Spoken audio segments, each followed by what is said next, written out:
Hello everyone, કેમ છો બધા મજામાં ને? આજે હું તમારી માટે ટીપ અને ટ્રિક સાથે ગલકાનું શાક કેવી રીતે બનાવવું એ વિડીયો લઈને આવી છું. તો ચલો વિડીયો શરૂ કરીએ.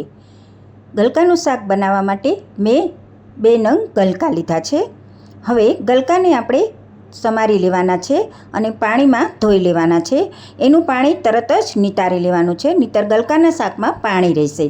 હવે એક કડાઈમાં 1 ટેબલસ્પૂન જેટલું આપણે તેલ લઈશું.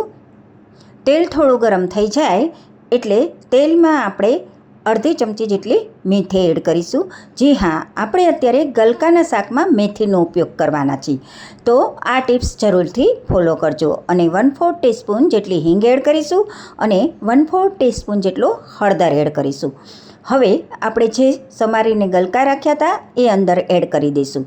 હવે આ જે ટિપ્સ બતાવી રહી છું એ છે 1 ચમચી જેટલો ઘઉંનો લોટ.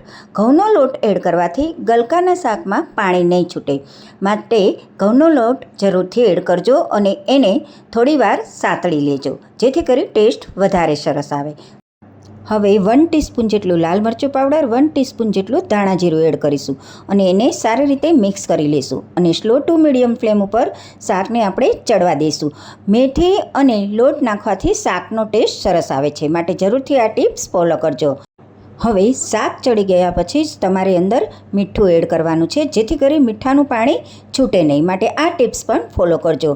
હવે એને સારી રીતે હલાવી લઈશું. શાક સરસ રીતે ચડી ગયું છે. શાક ચડી ગયા પછી આપણે અંદર લાસ્ટમાં ગરમ મસાલો એડ કરીશું.